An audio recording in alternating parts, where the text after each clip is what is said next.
पितामह, पंचाली पंचाली केवल अर्जुन की पत्नी नहीं है।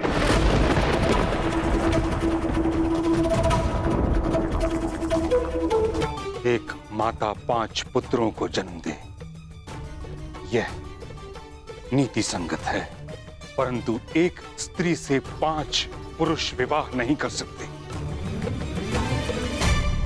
सोचा नहीं तुमने, प्रजा को जब ज्ञात होगा तो क्या उदाहरण लेगी तुमसे। राजा और युवराज प्रजा के लिए प्रेरणा का स्रोत होते, तुम ये कैसे भूल गए कि तुम हस्तिनापुर के युवराज हो। युवराज? महामहिम, कैसी बातें कर रहे हैं आप? युवराज वो नहीं होता जो मस्तक पर मुकुट धारण करता है। युवराज तो वो होता है जो प्रजा का उत्तरदायित्व धारण करता है, और प्रजा का उत्तरदायित्व भूलकर कितने समय तक अज्ञात रहने वाला कैसा युवराज?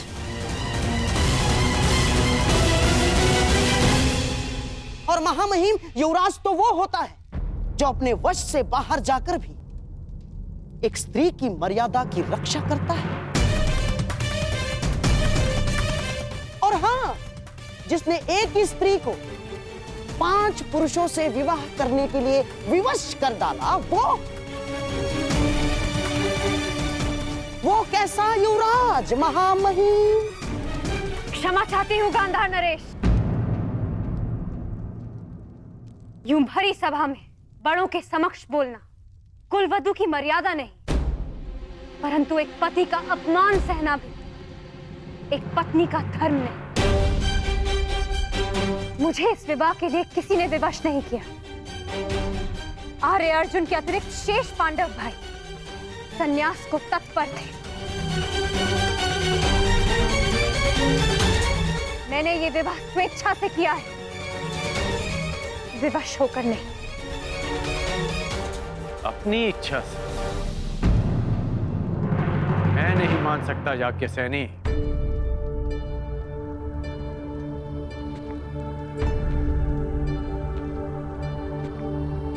जिस पंचाली को रीति नीति पर इतना विश्वास था कि उसने एक सूत पुत्र का वरण करना अस्वीकार कर दिया, वो कैसे 5 पुरुषों से विवाह कर सकती है? मैं नहीं मान सकता। बताइए क्या कारण है? स्त्री के लिए विवाह करने का एकमात्र कारण उसका चयन होता है, और ये चयन मेरा अधिकार था।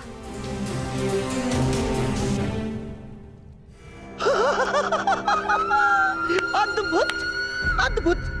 हस्तिनापुर का युवराज हस्तिनापुर को कलंकित कर देने वाले कर्म का पक्ष ले रहा है, और कुल को कलंक देने वाली कुलवधू उसे उचित चयन और उचित अधिकार सिद्ध कर रही है। महामहिम, क्या लगता है आपको, क्या ऐसे व्यक्ति को हस्तिनापुर का सम्राट बना देना हस्तिनापुर के हित में होगा?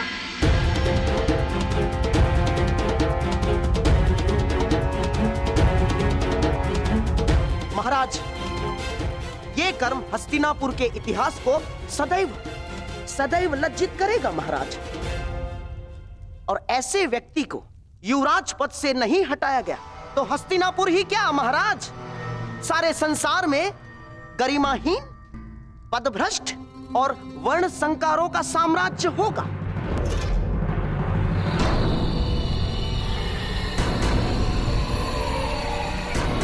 युधिष्ठिर, तुम तो धर्म के प्रतीक हो पुत्र, मुझे तुमसे ऐसी आशा न थी। और जो युवराज अपने महाराज को निराश करे, उसे युवराज पद पर रहने का कोई अधिकार नहीं ना।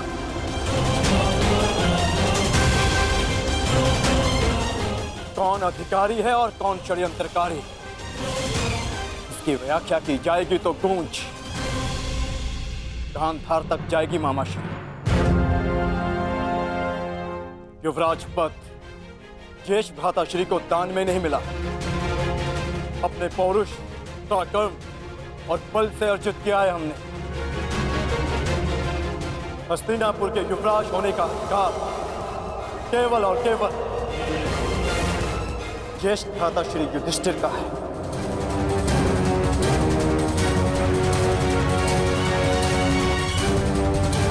और उस अधिकार की गणना गांधार नरेश नहीं कर सकते। तो ठीक है, इसकी व्याख्या हस्तिनापुर का वर्तमान युवराज करेगा।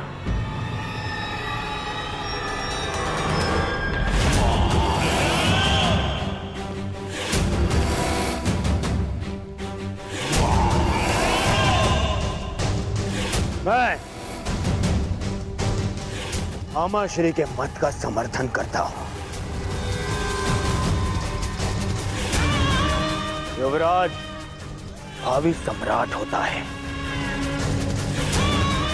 उस पर प्रजा और समाज में नैतिकता के मानदंड को स्थापित करने का उत्तरदायित्व होता है।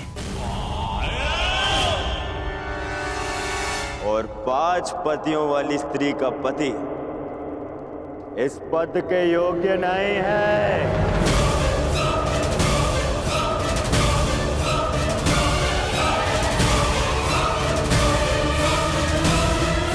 5 पतियों वाली स्त्री का पति इस पद के योग्य नहीं है। बस दुर्योधन, बस! मैं तुम्हें सावधान करता हूं दुर्योधन। भ्राताश्री और पांचाली के विषय में एक भी अपशब्द कहा तो ये राजसभा यही युद्ध भूमि में परिवर्तित हो जाएगी।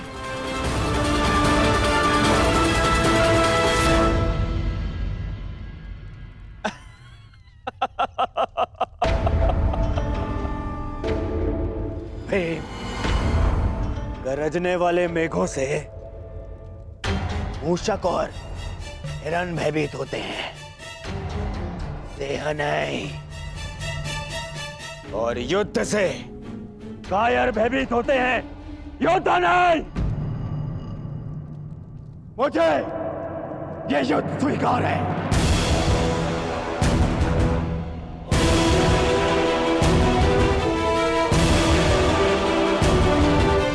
हस्तिनापुर का भविष्य कौन होगा, कदाचित उसका निर्णय युद्ध से ही होगा।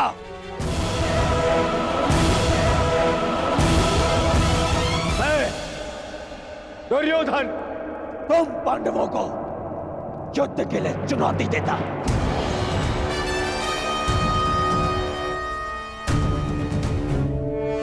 अब हस्तिनापुर का सम्राट वही होगा जो ये युद्ध जीतेगा।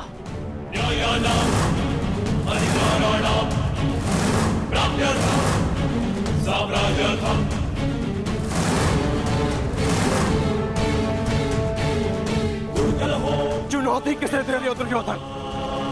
क्या रंगभूमि भूल गए या आचार्य द्रोण की गुरु दक्षिणा का प्रकरण स्मरण नहीं? पांचाल से लौटे हुए अभी तो कुछ ही दिवस हुए, और आज भूल गए हो तो स्मरण दिलाने के लिए मैं भी तत्पर।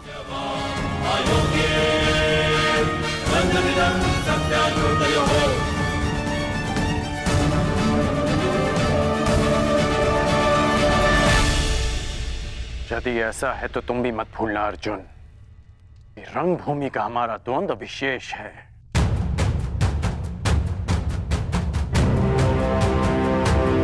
स्मरण रखो कि आचार्य द्रोण की गुरु दक्षिणा चुकाते समय मुझे तुम्हारा स्मृति होने से रोक दिया गया था। अवसर तो पांचाली के स्वयंवर के पश्चात भी था अंगराज। पांचाली के स्वयंवर में मैंने अपने बाणों को रोका ताकि कोई ये ना कह सके कि किसी के स्वयंवर को मैंने अपनी विजय का बहाना बनाया। मैं चुप रहा क्योंकि वर्ण पांचाली का अधिकार था, परंतु यदि तुम मेरे मित्र का अधिकार छीनने आए हो तो मैं तुम्हें युद्ध के लिए ललकारता हूं।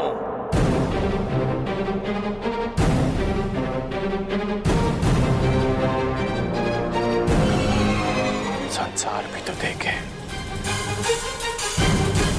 कि सबसे बड़ा धनुर्धारी कौन है।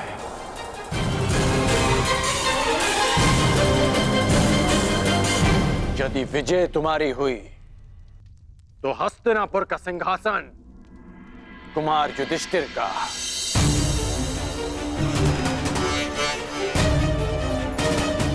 परंतु यदि तुम पराजित हुए तो तुम दोबारा हस्तिनापुर की ओर मुख नहीं करोगे।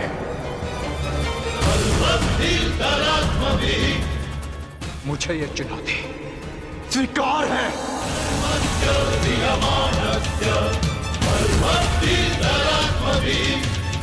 तो हम कहां पीछे हटने वाले हैं?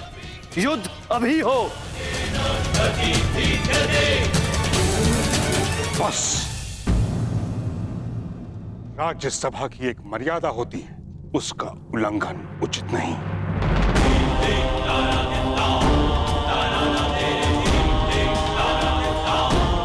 राज सिंहासन के साथ साथ मैंने राज्यसभा की मर्यादा की रक्षा करने का भी प्रण लिया है। कहीं ऐसा न हो कि विवश होकर भीष्म को शस्त्र उठाने की आवश्यकता पड़ जाए। और कर्ण, तुमने इस पराकरण के मध्य बोलने का साहस भी कैसे किया? परिवार में कोई मतभेद हो तो उसके वरिष्ठ सदस्य उचित निर्णय लेते हैं। तुम केवल हस्तिनापुर की राज्यसभा के सदस्य हो, कुरुवंश के नहीं। तुम्हें केवल अवसर चाहिए, तुरंत युद्ध को ललकार देते हो। तुम्हारा इस पराकरण के मध्य बोलना अनुचित है। गंगा पुत्र,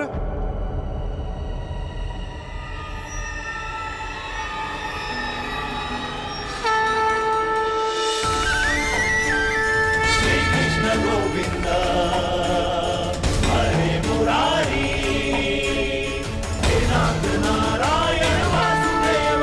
श्री कृष्ण गोविंद हरे मुरारी, हे नाथ नारायण वासुदेव।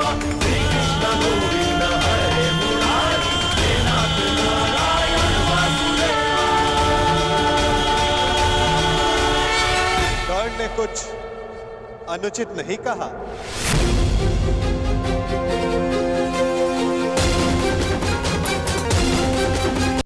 अनुचित नहीं कहा।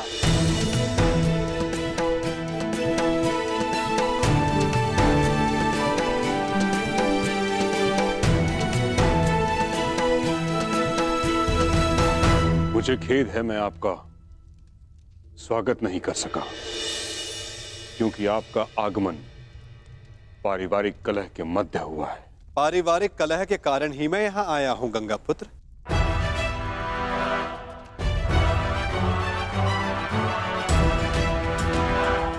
क्या मैं इसी परिवार का भाग नहीं? परंतु जो आपने कहा वह इस परिवार के हित में नहीं है। किसमें किसका हित है, किसका अहित, ये तो व्यक्तिगत चयन पर निर्भर करता है ना गंगा पुत्र।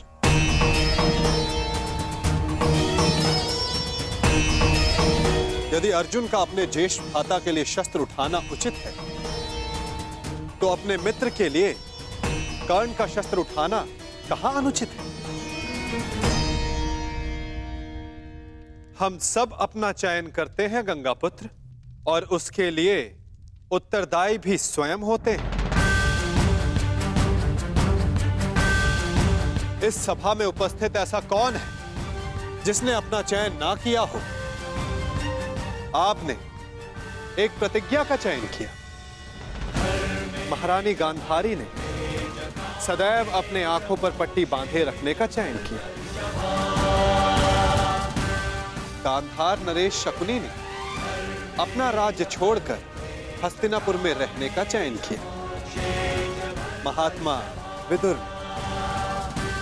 सत्ता और सिंहासन से दूर रहकर सिंहासन की सेवा करने का चयन किया और महाराज धृतराष्ट्र अपने कर्तव्य के स्थान पर पुत्र प्रेम का चयन किया। यदि सबका चयन उचित है तो कर्ण के अपने मित्र के समर्थन के चयन पर प्रश्न क्यों? पांडवों की अपनी माता का आज्ञा का पालन करने के चयन पर प्रश्न क्यों?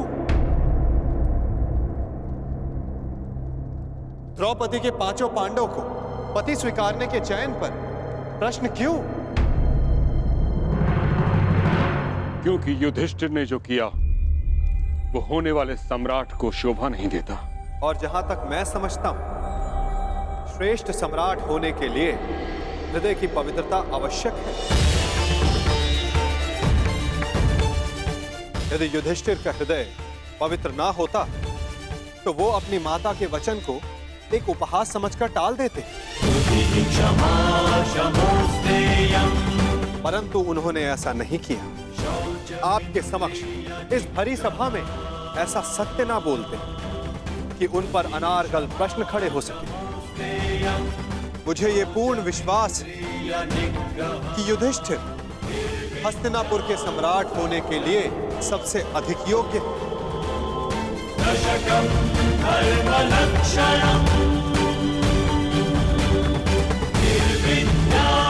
सत्यं क्रोधो दशकं धर्मलक्षणम्।